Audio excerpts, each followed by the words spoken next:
Fala pessoal, tudo bem? Aqui mais um videocast, o que nos resta, meio ambiente e sustentabilidade. Sejam todos muito bem-vindas e bem-vindos. Hoje o nosso tema é a COP28 que acontece logo mais em Dubai, nos Emirados Árabes, a cúpula mais importante do mundo que debate as questões climáticas. Eu recebo para essa conversa o Carlos Bocuí, presidente do PROAM, o Instituto Brasileiro de Proteção Ambiental. Bocuí, bem-vindo e obrigado pela sua presença. Eu que agradeço e temos aí muito a discutir para essa COP, né? Esperamos Exato. que as coisas avancem, né? É legal. Eu já começo pegando esse gancho, quer dizer, a gente quer que as coisas avancem em todas as COPs, né, Bocuí? E essa vai acontecer no contexto de uma coisa muito triste, que é a guerra entre Israel e o Hamas.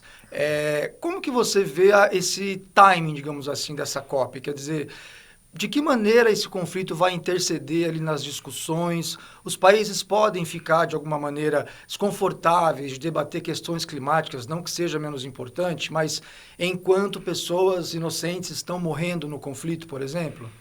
É um problema sério, porque se a gente pensar, as Nações Unidas foram criadas para manter a paz no mundo, não é?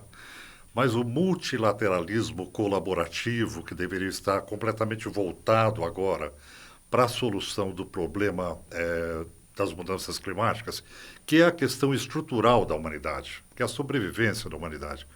Na verdade, isso está sendo impedido por cerca de 110 conflitos armados hoje no mundo. E a gente conhece os principais aí, Israel, Hamas, Rússia, Ucrânia. Esses estão polarizando as atenções. Isso faz com que aconteça o seguinte: primeiro, não se abandone a matriz do petróleo, como se deveria abandonar, porque o militarismo está profundamente ligado à matriz do petróleo. E a segunda questão é que a tensão geopolítica, ela impede que as nações elas se liberem dos seus problemas domésticos ou a luta por hegemonia econômica, política, esse fechamento em blocos que acontece nessa história toda, e se dediquem mais exclusivamente à resolução do problema ambiental. Sim. Quer dizer, a ONU, criada para manter a paz, não está dando conta do problema e não está dando conta do problema das mudanças climáticas também. Um dos principais problemas que nós temos é a reforma do Conselho de Segurança da ONU, que seja mais democrático, e do empoderamento da ONU também, para que ela possa encaminhar de forma mais assertiva essas questões ligadas às mudanças climáticas. E o Conselho de Segurança, inclusive, agora, durante o conflito, está sendo muito criticado, né? Os especialistas têm, inclusive, colocado em descrédito, né, o papel da ONU na resolução do conflito. E você citou o Conselho de Segurança, e aí era justamente minha próxima pergunta. Quer dizer, não é mais uma prova de que o Conselho de Segurança precisa ser revisto? Porque se para uma questão tão importante como um conflito, ele não consegue entrar num consenso, como que a gente pode pensar num consenso mundialmente falando, na questão ambiental, se para uma questão que lida com vidas e mortes, eles não entram em sintonia? Então, eu acho que vale uma reflexão filosófica sobre a ONU, né? Se você pegar o conceito da democracia de Aristóteles, Aristóteles colocava claramente que quando você tem a perda da democracia e governam os mais ricos, os mais poderosos, você tem um estado de oligarquia, não de democracia. E na ONU, hoje, os países que têm potencial nuclear, que são os mais ricos, mais poderosos, têm o poder de veto exclusivo. Esse é o problema, então, né? isso se aproxima muito mais da oligarquia, não é? E não da democracia, que é a igualdade, não é?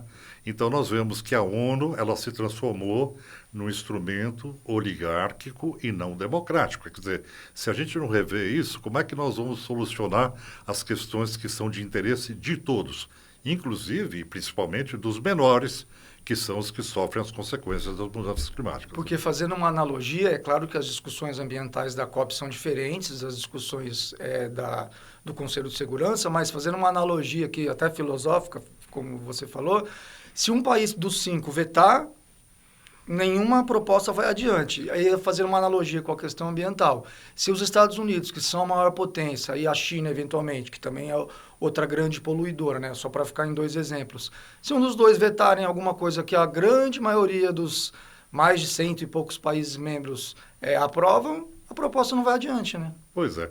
Eu acho que aí tem uma questão que é a necessidade da humanidade avançar no direito internacional, né? Para que você chegue ao momento em que tem a possibilidade de aplicar a lei, né?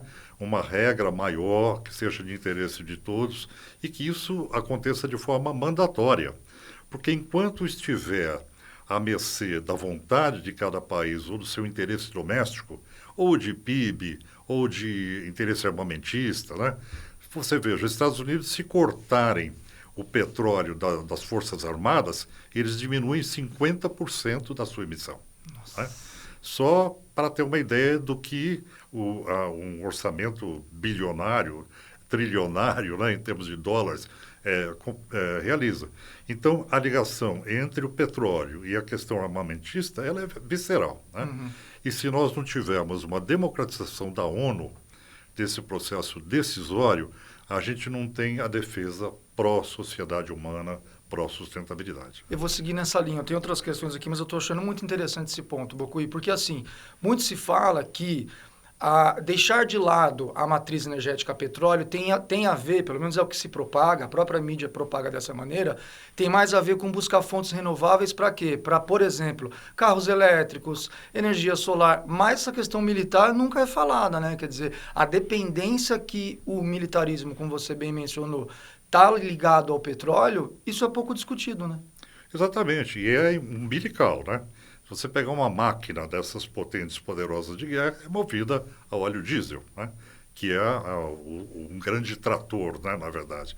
Então, o que nós temos hoje é eu diria, uma conjuntura geopolítica global que ela não favorece a transformação. Eu colocaria aí 3 aspectos. A questão da matriz energética, umbilicalmente ligada à questão do petróleo, a questão do militarismo, também ligada à questão do petróleo, e a questão da economia, que você tem que transformar a economia para um modelo de sustentabilidade. Sim. E aí nós temos que pensar num decréscimo. Se nós pensamos que nós estamos no antropoceno, um dos efeitos do antropoceno, da ultrapassagem dos limites do planeta, é a mudança climática, temos 9 fronteiras a considerar. Uma delas é o clima, não é?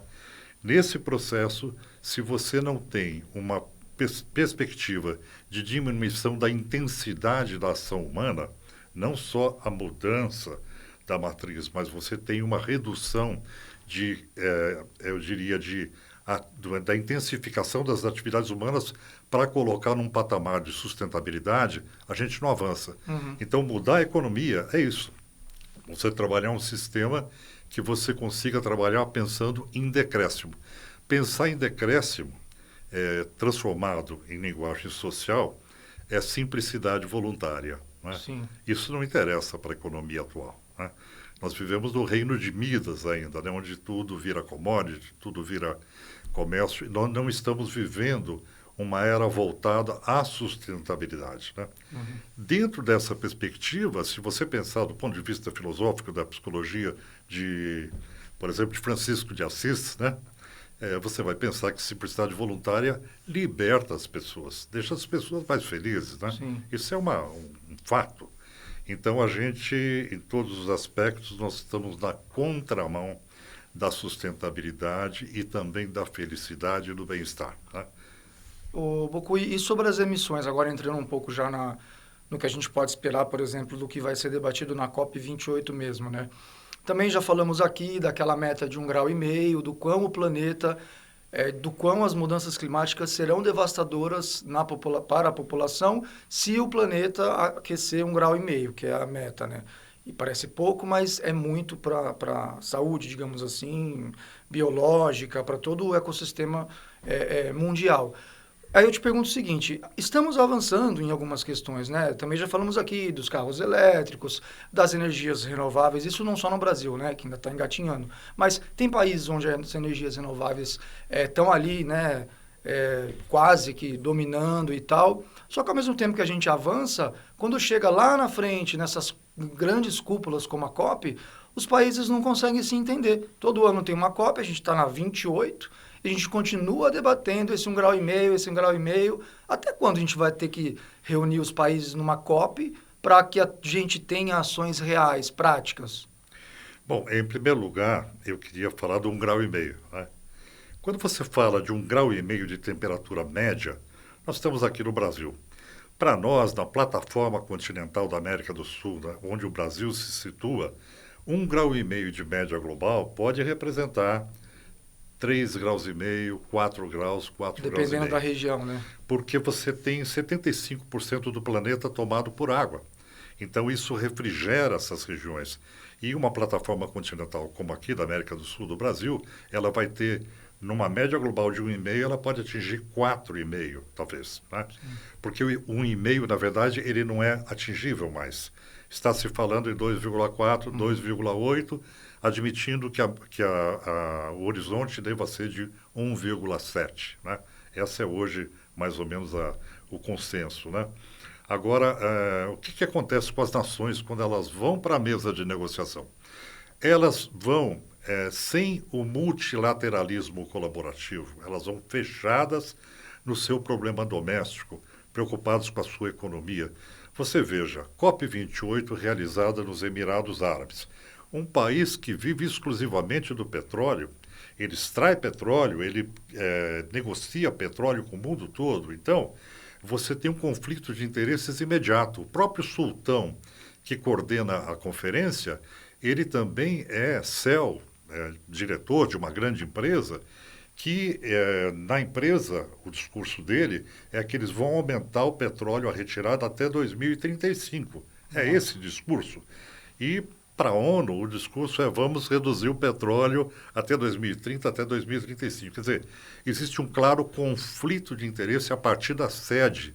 E o país anfitrião, ele tem uma capacidade muito grande de interferir na agenda da conferência. Sim, né? tem muito dinheiro, né, também.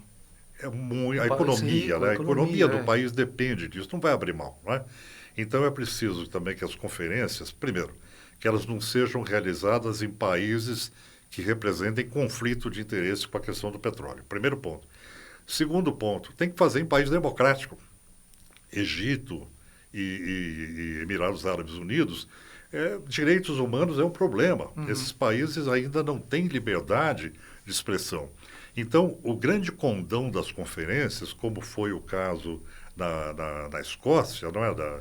de Glasgow, você tem uma grande massa de jovens na rua, de população, protestando, e isso impulsiona os países para um acordo mais propositivo. Né? Você tem pressão social. Num país que é autoritário, que não permite mobilização nas ruas, o que vai acontecer? Vai se dar uma conferência esvaziada de participação social, portanto, de controle social. Até porque nem Então, protestar vai ser possível, né? Pelas regras do país, né? Pelas leis. Então, eles não permitem essa manifestação.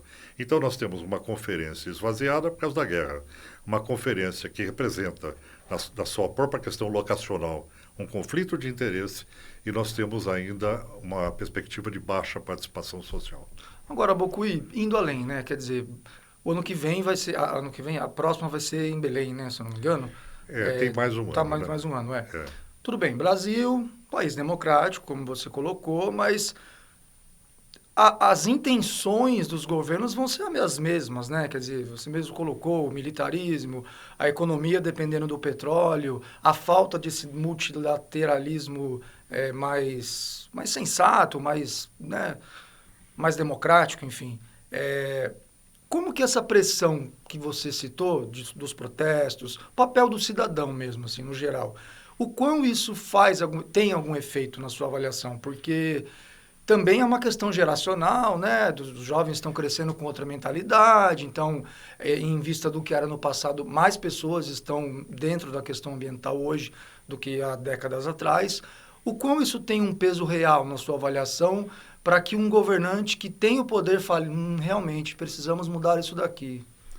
É a pressão política, é o controle social. Porque os políticos que estão lá ocupando esses cargos, eles vivem dos votos das pessoas, eles dependem do voto. Né?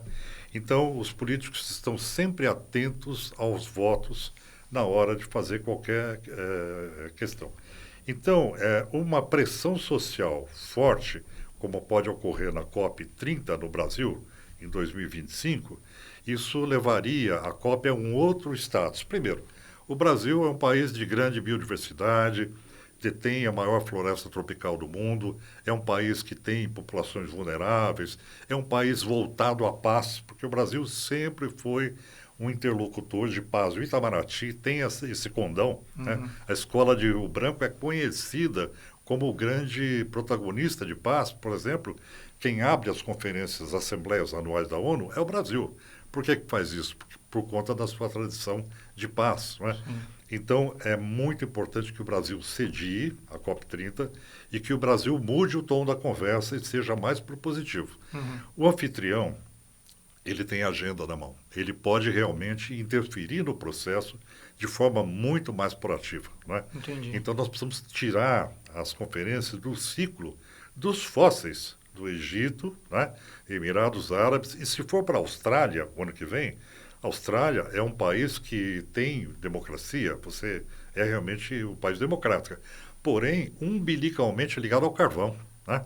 Abaixo da China, quem mais queima carvão e quem mais exporta carvão é a Austrália.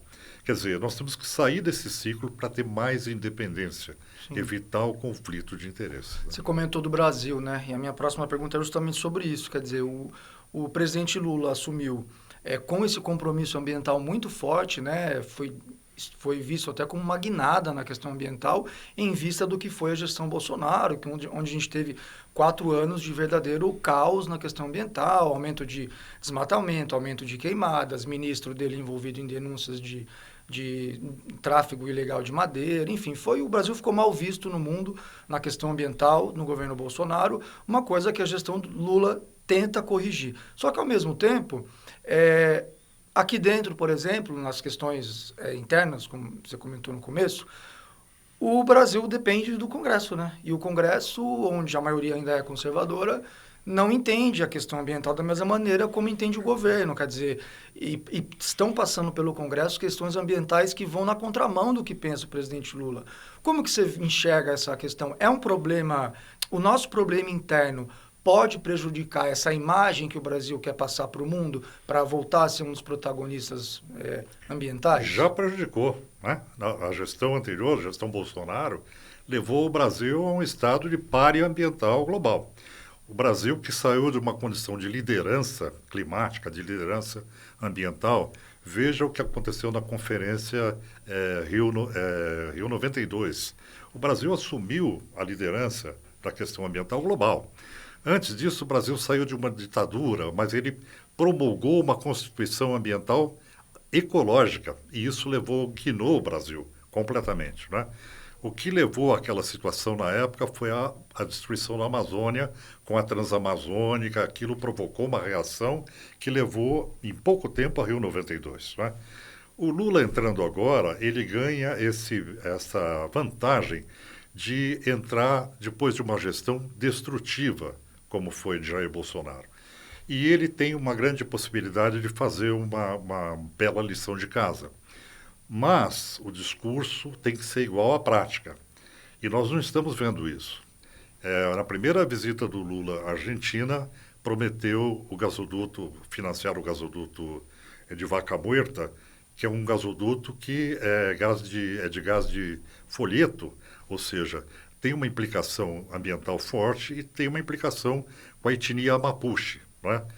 Tem agora a questão desse imbróglio da retirada de petróleo da Foz do Amazonas. Isso é muito ruim para o Brasil, né? A Foz do Amazonas é extremamente intensa pelo volume do rio, né? Ele forma isso há milhões de anos. E, por outro lado, você tem o PAC. O PAC é para onde anda a economia brasileira. O PAC é revelador, porque ele dota 61% dos recursos para fósseis e o restante para energia limpa. Então, o próprio direcionamento da economia, o que ele faz? Além dele incentivar a matriz fóssil, ele também sinaliza para a iniciativa privada que essa é a linha. Então, o fluxo financeiro que isso gera é extremamente negativo. Se o governo Lula não trocar o foco da sua gestão realmente para a sustentabilidade, com a perspectiva de demonstrar na prática esse fato, nós vamos ficar só no discurso.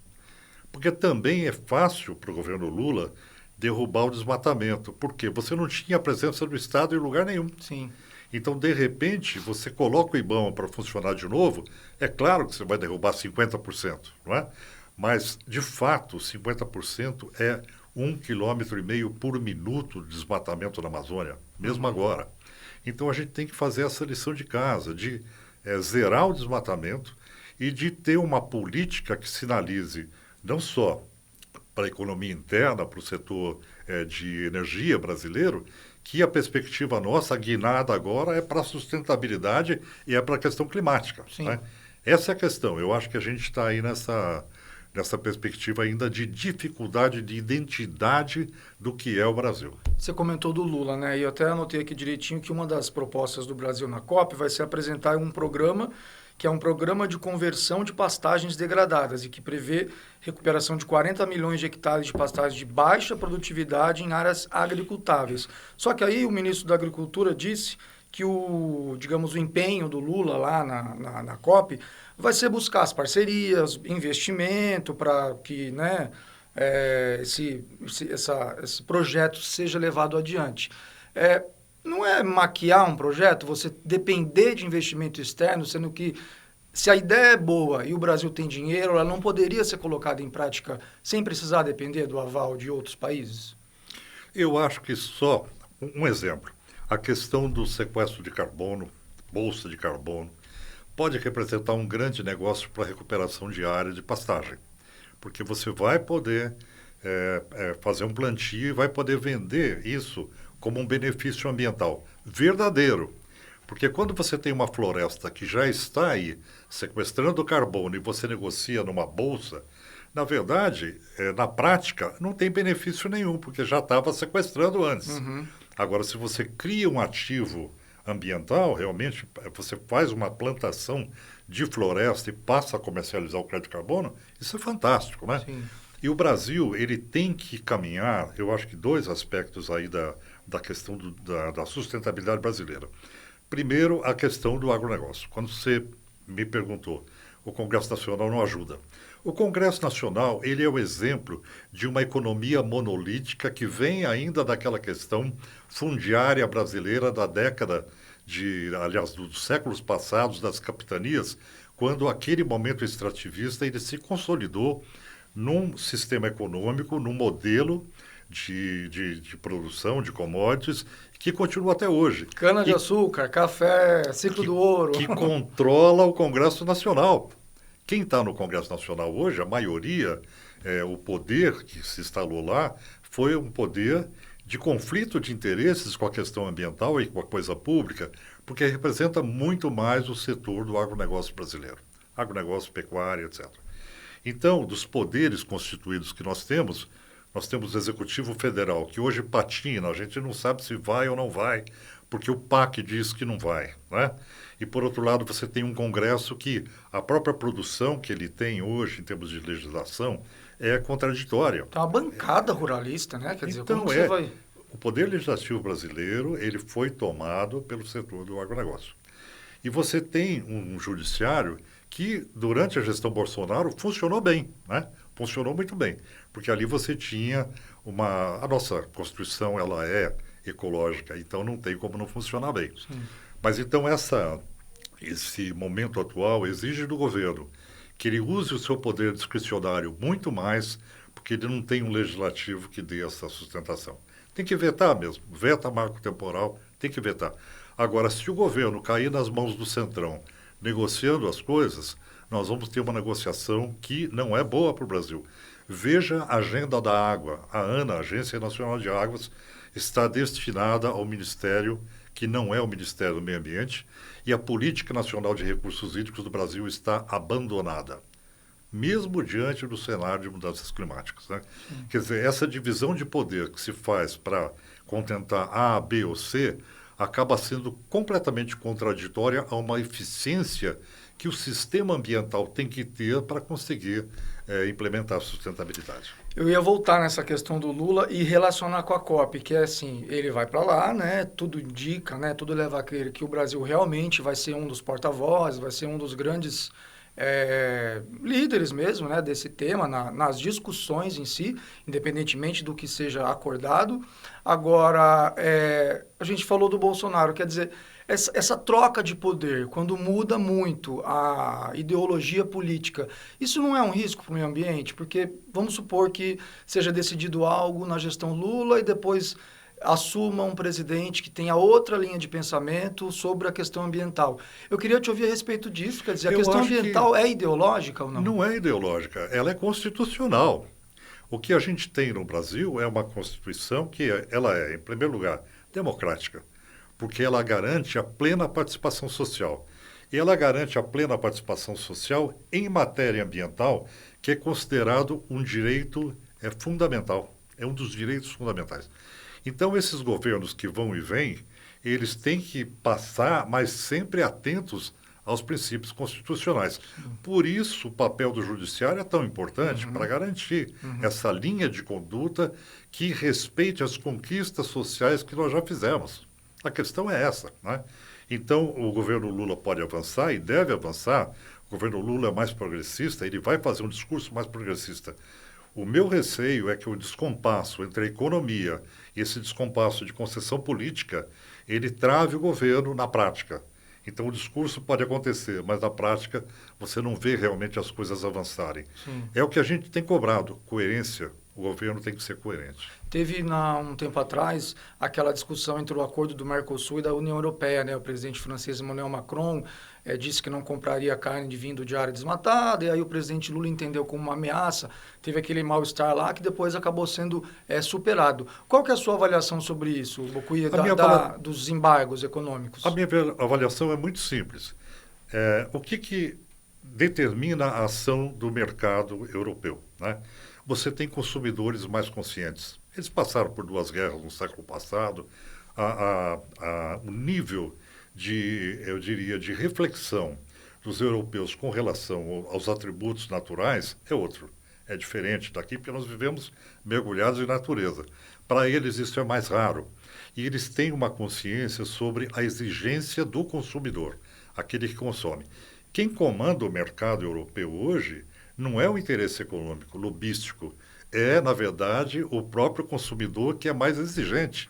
Ele vai ao supermercado e compra o produto livre de carbono. Ele não quer saber de coisa da Amazônia que foi desmatada ilegalmente.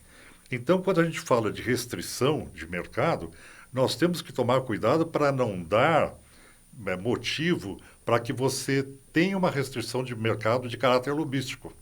Se a gente abrir a porteira para isso, a gente vai morrer na praia. Sim. Agora, se nós fizermos a lição de casa, contemos o desmatamento, fizemos uma exportação de produtos livres de carbono, está tudo bem.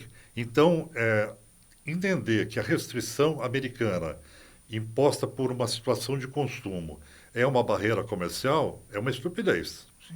Porque, na verdade, é uma exigência de consciência. É isso que nós queremos formar no Brasil. Nós estamos tentando formar pessoas conscientes que consumam produtos que são produzidos de forma correta, adequada. De outro lado, você tem um enorme problema que é da livre concorrência. Se você pensar que o mercado é regulado pela livre concorrência, eu não estou defendendo isso, eu estou citando como referência. Sim. Você vai ver que quem produz à custa da degradação do meio ambiente tem um produto mais barato para vender no mercado. E aquele que faz tudo certinho vai ser prejudicado. Né? Então, é claro, por todos os aspectos, que produzir de forma correta, adequada, sempre vai ser o bom negócio. Quer dizer, vai ser a forma honesta de você trabalhar, inclusive para o consumidor. Quando você fala assim dos cidadãos europeus, né, que seriam mais, entre aspas, evoluídos nesse ponto, eu me lembro dos cidadãos daqui e de outros países até mais pobres, da África e tal. A gente fez uma reportagem recente sobre uma favela de Palafitas em Santos, bem conhecida e tal, e aí veio à tona aquele termo de democracia, aliás, desigualdade ambiental, né? Que tem a ver também com essa questão da democracia, né? Pessoas que não têm acesso sequer a saneamento básico e tal. E aí eu volto no 1,5 grau lá, que a gente comentou, quer dizer, esses mais pobres vão ser os mais afetados, dizem as pesquisas e os especialistas, não é?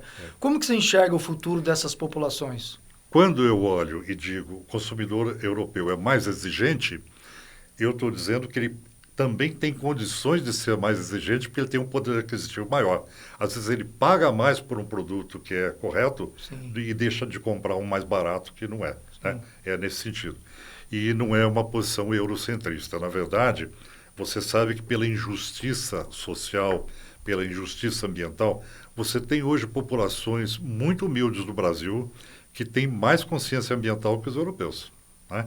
Porque você já tem uma cultura sendo criada em relação às vulnerabilidades dessas populações. E as mudanças climáticas, elas vão trazer essa realidade. Porque quem paga a conta, de fato, na pele, é aquele que é mais vulnerável. E quem é mais vulnerável? Quem mora em costa, quem mora em periferia, quem mora em áreas inundáveis. Então, a tendência é que você tenha um aumento da consciência dessa população mais vulnerável, portanto, mais humilde, mas que ela ganha com isso um grau de percepção maior. Para fechar, Bocui, voltando na nossa primeira pergunta lá da COP28 em si, você é um otimista em relação a essa COP específica, nesse contexto que a gente conversou aqui de guerra, de as maiores potências, na sua avaliação, vão se sensibilizar mais do que nas outras COPs, por exemplo, ou você acredita, é mais realista, do tipo que acha que vai ser mais uma COP? Se eu for otimista, eu vou estar sendo tolo. Se eu for pessimista, eu vou estar entregando uma situação que a gente pode mudar o jogo, né?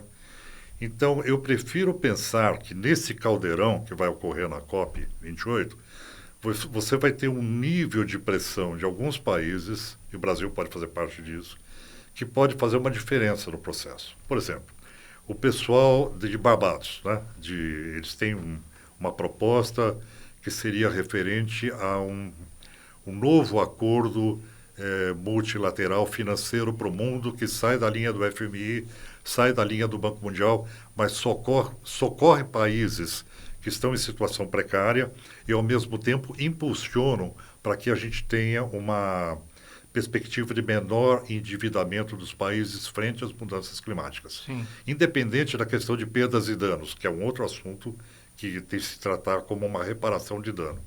Então, eu acho que essa pressão de aproximadamente 100 países que estão trabalhando essa perspectiva mais honesta, mais voltada à segurança futura, com um pouco de ajuda dos Estados Unidos. O Biden tem toda uma história ligada a direitos humanos e ele não vai fazer um discurso contraditório a isso. Eles têm uma situação difícil ali com Israel, né? Que hoje é um acordo entre eles que é difícil da gente conseguir que se pense alguma coisa que não seja marcada pela questão do terrorismo, porque os americanos têm pavor de terrorismo por conta de tudo que ocorre. Então, se a gente conseguir ultrapassar essas questões geopolíticas que são de guerra, num determinado momento, você pode avançar em alguns acordos. Eu acho que esse é o ponto. Não em todos, mas em alguns a gente pode, né? Agora, o compromisso que essa conferência vai ter é o global, a avaliação global sobre aquilo que os países fizeram, né? Então, é um balanço. Essa COP é o balanço de tudo que foi feito de Paris até agora. E o próximo balanço é em 2028. Quer dizer, isso também pode sensibilizar, né? Que esse balanço seja, além de você rever as metas daquilo que você não cumpriu, você assuma compromissos a cumprir no futuro, né? Mas eu tenho certeza de uma coisa, que enquanto a gente não conseguir superar a guerra, vai ser difícil ter um bom resultado. Tá certo. Carlos Bocui, muito obrigado pela sua presença, presidente do PROAM, o Instituto Brasileiro de Proteção Ambiental. Muito obrigado pelo papo e até uma próxima. Eu que agradeço e vamos torcer para uma boa COP, né? É isso aí. Pessoal, essa foi mais uma edição do Videocast O Que Nos Resta. Nós tivemos a participação da produção da Natália Galego, a pauta do Caio Canavieira, a equipe técnica que é a Gisele Sartini e a Marina Orfali, a nossa gerente de jornalismo aqui do Jornal da Gazeta é a Valesca Quintela. A gente se encontra no próximo programa. Até lá. Tchau.